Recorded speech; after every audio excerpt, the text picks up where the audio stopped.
করিয়া যেখানে যাই সেখানে হাতের মধ্যে আমি বাংলাদেশ হাতে আনতে পারি। সেই কিতাব পড়িলে পরে আশা করি একবারে বুঝতে পারলে আমার হাতে আমি বাংলাদেশের মুঠি।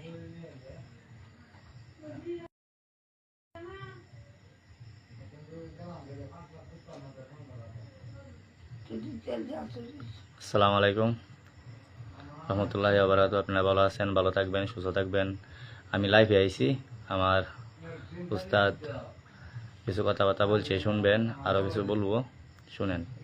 লাইভে আসেন, লাইভে এসে দেখেন।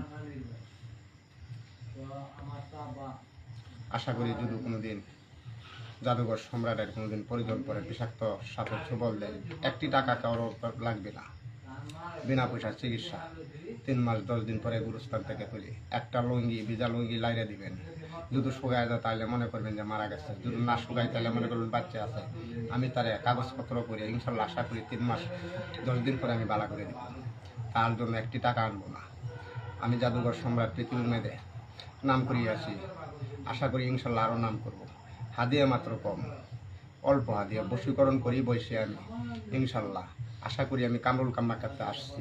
আপনারা সকলেই আমাকে বোধ চিনেন। আমার বাড়ি পাকুন্দিয়া থানা, জেলা কিশোরগঞ্জ, গ্রাম নামা মির্জাপুর। ইনশাল্লাহ গ্রাম হলো বাংলাদেশ, নামা মির্জাপুর, বাই বাই ইসাগার রোড। আসসালামু আলাইকুম। 1 মিনিট।